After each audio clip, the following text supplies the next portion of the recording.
Hi everyone, let's get started. So I'm Jack Talley. This is my wife Sue. I'm a private practice psychologist. We're from South Georgia. I spend my days working with veterans that are just phasing out of the armed services and wanting to apply for VA benefits. I get my referrals from a private doctor that helps the veterans do their packets to do their VA benefits, and I get all their mental health and PTSD referrals. So I spend my time on the internet. I do 6 evaluations of veterans per week, and I've been doing that for the last year. So I guess I say about last couple of years since I've seen you last, I've done about 500 veterans. And so I see them from the 24-year-old kid that just got back from Syria, and to last week I had a Korean War veteran that's getting benefits for the first time. So I see a lot of stuff with PTSD. What I'm fortunate about is that my wife, her father was in Regimental Headquarters Company in World War II, Lieutenant George Gurwell, and he had 381 letters to families saved. He was an original Camp Blanding man.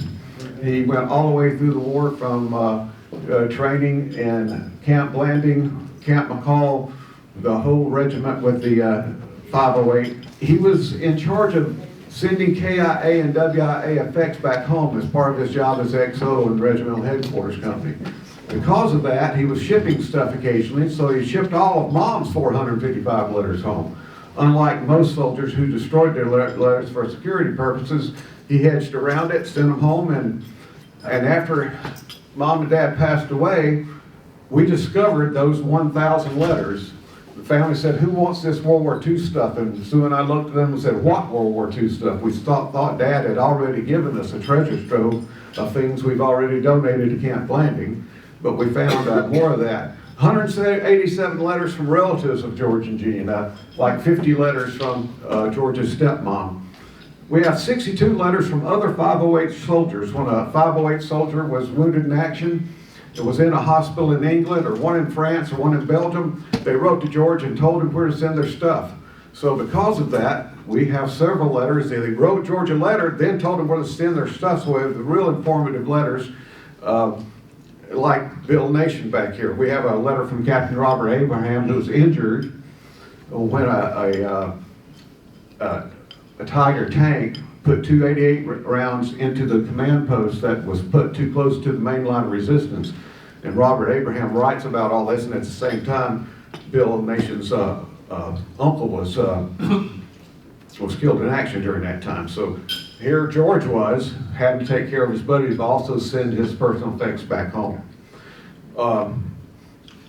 So we have a total of 194 other documents. He also sent all his 201 or his personnel file back. So that means Sue and I we know when he went on leave, what travel order he got to. Did he left the boat in Le Havre to get home to New York City, and we just can follow him all the way back to the West Coast back home. It's an interesting journey.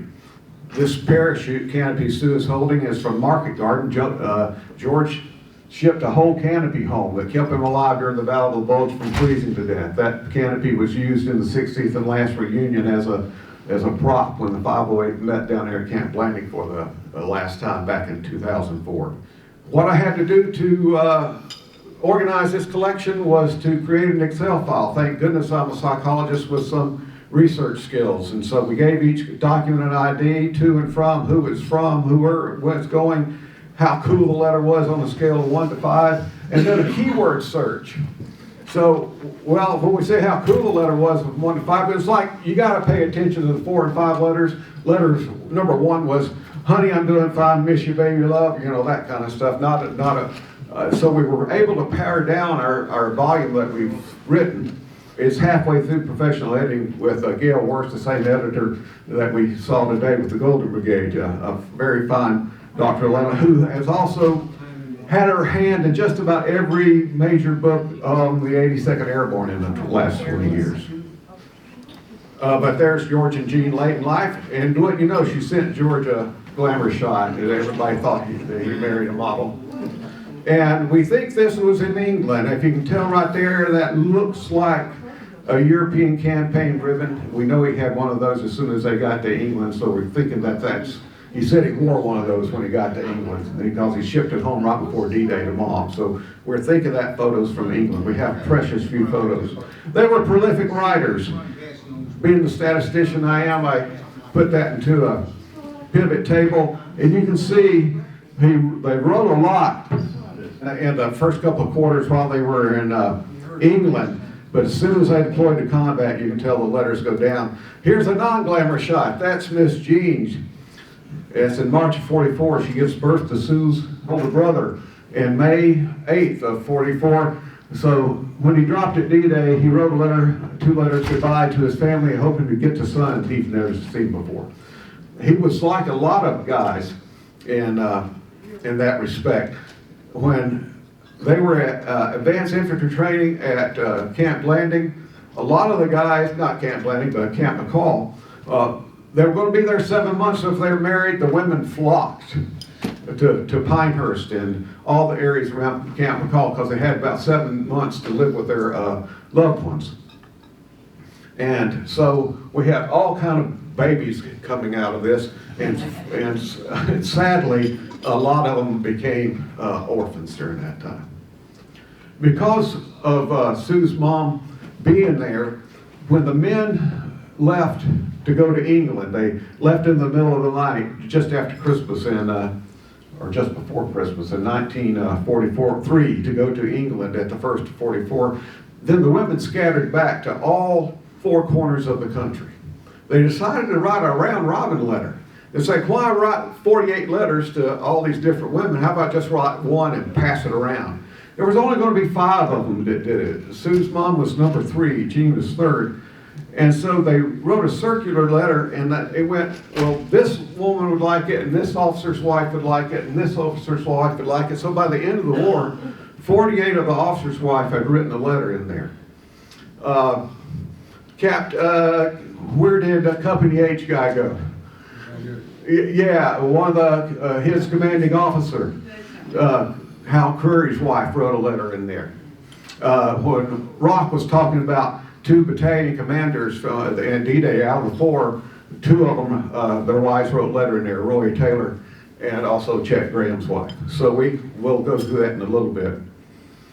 So by the time the letter got back to Sue's mom, 2 of the women wrote a second time. And then when it got to Sue's mom time to write her second letter, the war was over. 11 of the guys in there were killed in action, and 8 of the women knew their man had been killed in action before they wrote their round-robin letter. And so we have these gripping letters of these women talking about how proud they were of their sacrifice for freedom, of their husband's death, and so forth. A lot of the women put their baby pictures in there. If their husband was missing or killed in action, they put the article from the paper and their photograph in there. We just stumbled on all this stuff in 2018. We just went back and forth between laughing between the funny parts and crying about some of the gripping stories that are in this round-robin letter. I am a World War II history nut, a PTSD expert, and couldn't believe that that we ran into this at the time. Well, I find that when George was wounded through the left thigh on D-Day, and he had to soldier on 4 more days with a bullet through his left leg, walked all the way to Shade Pond from Lafayette Bridge. We know this because in 1945, during the occupation, censorship was lifted. And he says, honey, you might want to know what I did on June 6th. And he wrote 2 long letters describing his D-Day experience. We have it in writing. It's like from the past, we're getting an oral history that we didn't even take, even though we were fortunate enough in 2001 to take an oral history from him. We called it the 2001 interview. But what happened to George, instead of writing 20 letters a month, he started writing 8 letters a month. And instead of he could just tell in his mood. His alcohol consumption went up. He said his nights are terror. He said that ghost memories and a horrible loneliness made him sick inside. He was what I call the PTSD walking wounded. He wasn't the shell shock guy. In World War II, they called it battle fatigue or combat fatigue. But he was what I call the walking wounded. You know the guys, you guys could tell me about it. You're not sleeping well. You get your job done, but there's a gnawing inside. You don't want to be around anybody. Your irritability goes up, all that kind of thing. And George wrote about it in his letters. And this decrease in his letters went down even while he was safe in the hospital in England. And when the men came back, when the regiment came back from Normandy on July 4th, they were training up again to go to action in September in Operation Market Garden. And his leg healed enough he made that jump, and he was doing his job. We could say he had PTSD, but he was promoted to first lieutenant. You don't get promoted if you're not doing your job. Went on, and it was like the downtime during these lulls in combat is when you could see the PTSD come creeping back in. Where are we at, Sue? You ready to talk about this a little more? I can read some. All right. So what Sue's going to do is read some of those letters from George in the hospital that demonstrates his PTSD. So some of the first letters that come to my mom after Normandy, and keep in mind that the women and the information that's coming out is slow. Many of the people have no idea what's going on. It may take a week or two before they hear anything. So the women are always behind what's going on. So on June 16th, my dad writes, "As you know, by now, I have been into France. The particulars, they are sealed up inside. Parts I can tell you later, but parts, well, they're better forgotten. July 11th, almost a month later. Darling, I have been missing you so terribly lately, and yet I just couldn't write. There just seems to be turmoil in this poor addled brain. Turmoil isn't much to write about." Then July 20th, "Yes, there's been another long delay in writing. It isn't because of you. There is something inside that just doesn't seem to want to work out. Can't seem to find a thing to write about. There is such a hunger in my heart for you and our son. I miss you so terribly. Days come and go, and there's not a bit of difference unless a letter comes from you. This husband of yours is so blue and lonely. There is something wrong with me inside. Nothing serious, but I can't quite put my finger on it. Perhaps it is just being completely tired out, working too hard, and being just so lonely. I can't see straight.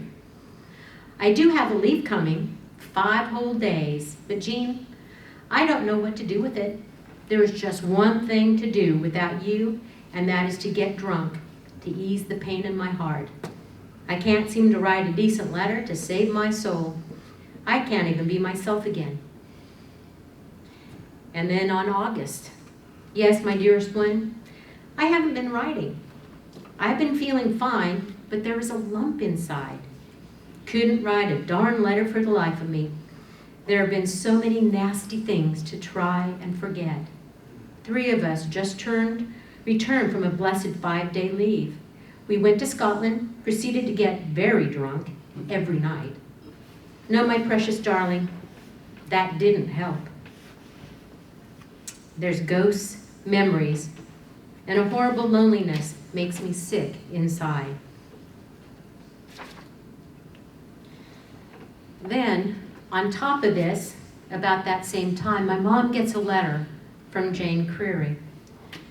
And not only are the men going through some trauma, but the wives are starting to show it. And she's writing to my mom, "Dearest," and there's just a long drawn out line. "I know it is awful, but I cannot think of your name, so please excuse me.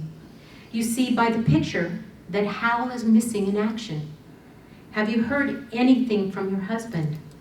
I hope you have, and that he is okay, and you will keep hearing from him. I got a letter from Jerry Hardwick, and she has heard from Don. He is okay. She said she got a letter from Carol Bodak. Bodak is missing. I feel like Hal is a prisoner of war or with the French underground, and we will hear some better news soon. If you are hearing from your husband, I wish you would ask him if he knows anything about Hal. I do not know if he could tell you if he did know anything. Let me hear from you soon. Lots of love, Jane. That was in August. And then my mom immediately writes to my dad. Just before your letter, Jerry Hardwick wrote to say that Dawn had just cabled her from back in England and that the whole outfit must be there. Yesterday there was one letter from Jane Creary. She believes that Hal must be prisoner and asked me to ask you if you could tell her anything. While we're on the subject, if you break down and tell me anything that you can about what goes on over there, I shan't repeat it or pass it on to the girls that we know if you would rather that it not be repeated. And again, there was censorship, so he couldn't. His immediate letter was, as far as a letter from Mrs. Creary, nothing much I can say, just hope and pray. Things like that are hard to believe, but true. It hasn't been easy. I think she got the message. Our ladies, who had gotten to know each other in Pinehurst, developed a real close bond and friendship, became kind of like what we have today, the family readiness group. They didn't have that back then, so they kind of formed it up by this round robin letter. At the beginning, the women were very proud, very happy, stating things like, we can't wait till our glorious men are going to come marching home, until the reality starts hitting. And one of our first wives to write some of the sad news is Doris Mathias. And in her letter she writes, I am enclosing a clipping that will speak for itself. Needless to say, it just seems too unbelievable. Perhaps the full realization will not be dealt until the other men return. May the powers be that they may be back. The awards are coming in, the Purple Heart, the Presidential Citation, and a letter from Henry J. Stimson, Secretary of War. It looks personal. Perhaps it is due to the fact that the Washington Post carried a story about a 508 private who killed 6 Nazis and was made a corporal. The story stated the private was under the command of Lieutenant R.P. Mathias. Also many letters and telegrams from people I've met. They help so much. As one man wrote, his rugged features belied the gentle nature. Another said, no man can do greater. Of course I'm proud. We all are. The next letter came from Bernadette Shanky. And this is in September. there's Doris's letter. In September, the next round robin letter, I received a telegram July 25th saying that Joe was listed as missing since June 6th.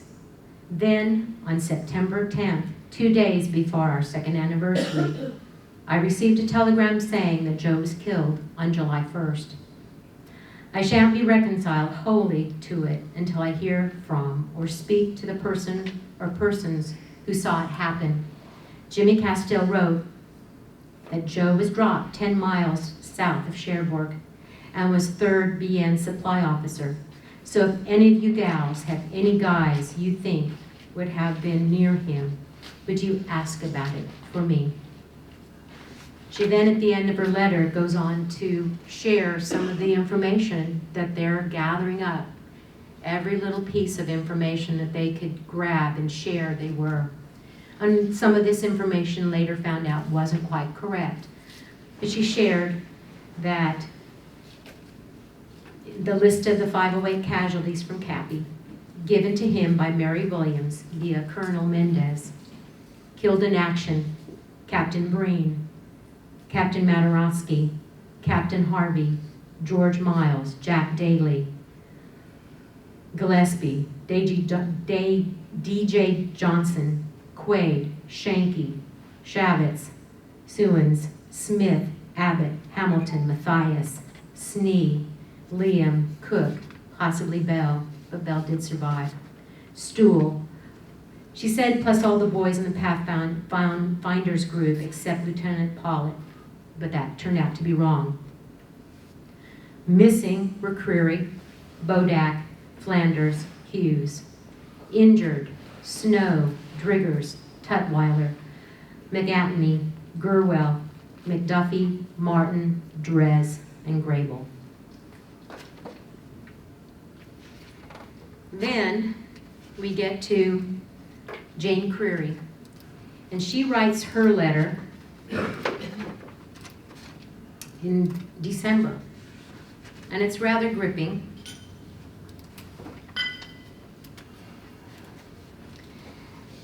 Dear 508 paratrooper girls, you all can imagine what a happy surprise I had when I opened the huge envelope and 32 letters were inside.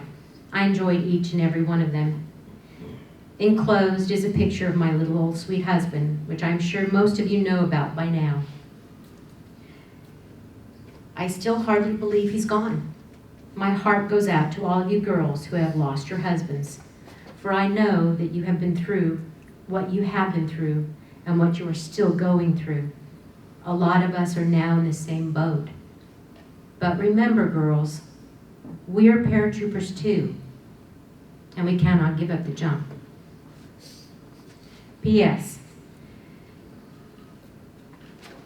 She adds a letter that was given to her that she had received.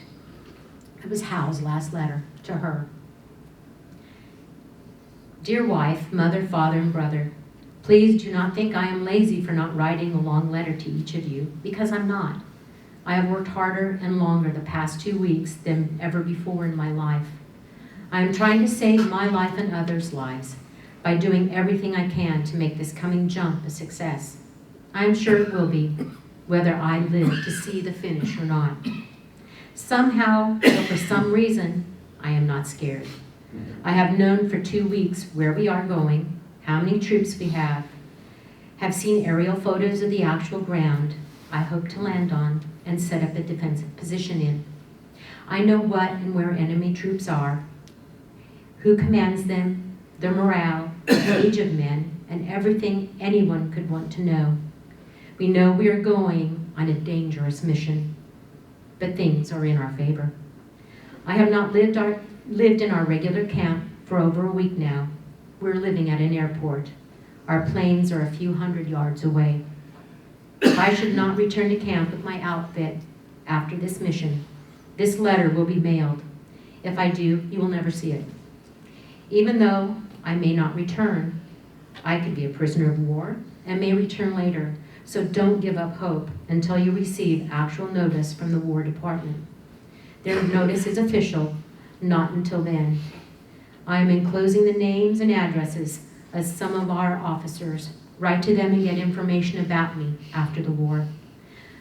I have underscored the ones that should know more about me than the rest. All of you have made my life the happiest it ever could be. If I live to be 100 years old, I love you all for that. James, you and Jane have a hard job. Take good care of Mother and Pop.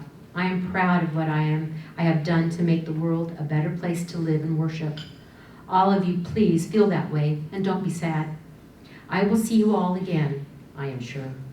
May God bless every one of you, and may you all have a long and everlasting life. All my love to the best wife a boy ever had, the sweetest mother in the world, and the best father and brother in the world. Hal. That was written on June 3rd. That was written on June 3rd. Hal was kind How of about a... for soup? I get through that without cracking up. I can't read it without cracking up. To understand some of the trauma that maybe some of these guys... Hal Creary was a good friend of my dad's, okay? And I want to share a letter that he wrote to my mom. It was written in 1943, and it was an escapade. I'm going to lighten this up a little bit. It was an escapade that Don Hardwick, Hal Curry, and my dad had at Camp Landing. And he writes to my mom, and he says, last night was quite eventful. My hutmate and a friend of his decided to go to Stark, to a little town in Camp Landing, Florida, for a quick show and home. They asked me to take in the show with them. After the cinema, being thirsty from salty popcorn, we took off for the only beer parlor and bar open at that time. It was something like 20 miles away. The three of us, happy as larks, were just chanting, 7 more miles to go, 7 more miles to go, 7 more miles to go. No, not a flat tire. We roared past a store in some small little village. No, not arrested. Don Hardwick, Ripstitch and me, noticed a most peculiar type of window display, and it looked like a barbecue pit with flames and everything. Naturally, we marveled at the advertising. Heck, it was a real McCoy, a fire burning away cheerily. Hal Creary slammed on the brakes. Ripstitch and I bailed out going 30 miles an hour. No one knew about it at the time, but 2 minutes later, half the kids and the storekeeper knew about that fire. As usual, no one did anything. So Hal, Rip, and I pulled off our dress coats and waded into the smoke-filled store. No hoses, no nothing, but a Coca-Cola machine filled with water and bottles of milk. Found a can, and after being forced out 3 times because of smoke, the 3 of us put the darn thing out. Other than feeling like smoked herring, we didn't even get our dress clothes dirty. Townspeople appeared, proceeded to clean up and mill around the store. We 3 left in a hurry. Here we had wasted 3/4 of an hour pedaling around, and still we had 7 miles to go, 7 miles to go. So we look at PTSD, and that was part of some of those things that these guys are remembering. These men that were so close, they bonded, and now they're not in the ranks anymore. And we find out from my dad exactly what he did during World War II and some of the trauma that he went through. But I think more than anything, the eye-opening thing was what he finally shared in 2001. And he went into a little more detail than what he did when he wrote in 1945. And he told us that when I jumped out of the plane, I was first in the stick. I must have weighed 300 pounds. We were going too low, too fast because of the anti-aircraft fire, and the initial shock of the chute opening ripped off half my gear. All I had left was 2 landmines on my chest and some ammo belts and a map case. I was holding my weapon, which was an M1 carbine. You know, we didn't come down shooting like in the movies. Our guns were unloaded when we jumped. Now, mind you, the first thing we did when we got down on the ground was load our weapons, and some of the boys had those loaded on the way down. We were mainly just trying to get down. You never realize the curve in tracer rounds till you see them. They're beautiful. Then I realized for the first time, they're trying to shoot me. I had a sidearm, which was a Colt .45 revolver, handed down to me from my wife's family that was used in World War I. I used it in World War II. I had my M1 carbine, plus they had put me in charge of a bazooka platoon, and I never understood why they gave me that bazooka platoon. Later in his letter, when they landed, he was near Lafier Bridge, and he called up the bazooka, 2 of the bazooka teams, and they fired on the Manwar. He goes on to say, when we landed, we were scattered all around. Some of our division just took terrible losses landing in the Metairie River. They were so overloaded, they just went right down when they landed in the water. I landed in a flooded field near St. Marie in waist-high water. I had no idea how deep that water was when I was looking at it before I landed.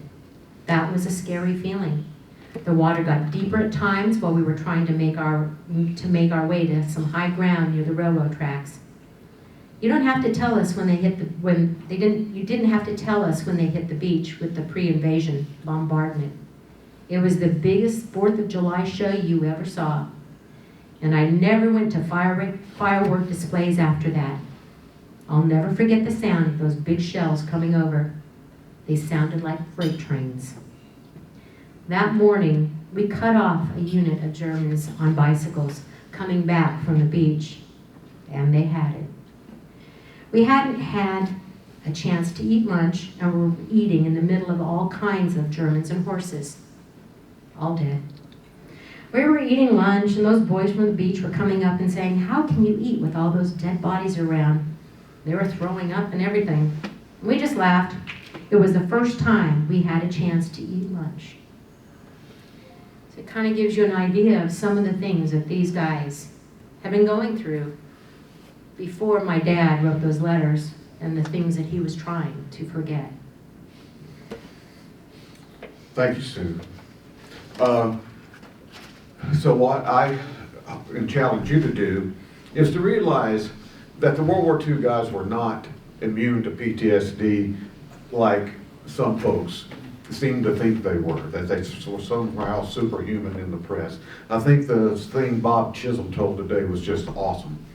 You know, that losing your friends, the kind of things you go through are the same things that men in all wars go through.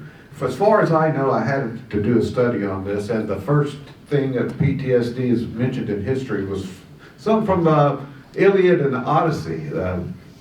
Iliad, the heroes there go crazy. And in the Middle Ages, one of the commanders said, "You're fine, brave soldiers, but when you get back to safety, your knives will be full of terror." So this stuff is part of the human condition when we go to war, unless you're from a culture that doesn't value human life at all, or you're from our culture, you're a complete narcissistic psychopath, and you don't have a conscience. As some of you, I see some of you grinning, and you know what I'm talking about. But when I'm working with soldiers, I try to tell them they need the 4 S's. You need social support, and that's what we get by coming together here. But you need more than coming together here. You need to be able to, as Phil told me the last 2 years ago, "Phil, do you hear me over there? Wake up, Phil." He told me the only way. I'm going to sleep. Yeah, he said the only way to get rid of PTSD is to write about it and talk about it. I don't know if your members telling me that, but yes, he said that's right. And all the fancy therapies I've learned essentially do that. You learn to write about it, talk about it. You get away from the extreme suppression or the avoidance techniques like alcohol, sex, buying motorcycles. The number one thing that kills Marines, I heard from my son-in-law, who was a 22-year Marine and did 7 tours, is that those guys wind up buying crotch rockets and get killed on the crotch rockets coming back. And they got to keep the adrenaline level going. So the idea is to have the memory without having the racing thoughts, the upset emotions, and the tense body. That's easy for me in my chair to say that. The third S is self-care, which is diet, sleep, and exercise. If you're not getting good diet, good sleep, the number one complaint of all veterans is sleep. I don't see you guys that came back from Iraq and Afghanistan and Syria do it because your sleep is disturbed for months on end because you're constantly having trouble with it. If you don't know the web's free app on your phone called CBTI-Coach, that's Charlie Bravo Tango India-Coach. It's a great app that's put out by the VA and by Stanford University. It stands for Cognitive Behavior Therapy for Insomnia-Coach. It's non-medical ways to improve your sleep. So those are the 3 of the S's. The last one I call spiritual. It's some way to have a purpose in life bigger than yourself when you get out. So many people are purposeless. They've met all their military goals. They made it that 20-year. You have to find something new to do. It's very difficult. It takes a lot of planning. As I'm looking to these 20-year guys over here, and those are exactly the kind of guys that I see in my practice that are trying to figure out where to go in the future with things. So I hope that helps us understand what we're doing. I'm going to go over one more thing, and so we can cut this a little bit short, but we're going to call our book Never Give Up the Jump in honor of what Jane Creary said. Girls were paratroopers too. Can you imagine 23-year-olds writing letters like that today? It's just, you don't think of that. And yeah, well, even emails, if you wrote an email like that, and the attitude of they're proud of their husband's sacrifice and that sort of thing. I want to put up the round robin list. This is a who's who of, those are 10 of them. Those are Ellen Moss, Beth Paulum. If you know 508 history, that history is, that list is just a who's who of it, who's in it. And that's the first 9. And there's a few more. Donald Hardwick did the word Rip Stitch later became Ripper. If you go to 508.pr website, you'll see lots of references to Ripper, and I had no idea that it came from Rip Stitch, and that Sue's dad essentially named him. Yeah. Here's some additional baby pictures, things like this people put in. Can you imagine what we're going to get when we get this book published? We finished the book, we're halfway through professional editing. Gail Wurst is editing that with us, and hopefully the editing part will be done by the end of the year. But man, I hope we hear from the families of these folks. It'll be a full-time job getting scans of letters to them from their family. What got me going on this was in 2001, Sue and I started together in 2000. I'd never met her dad.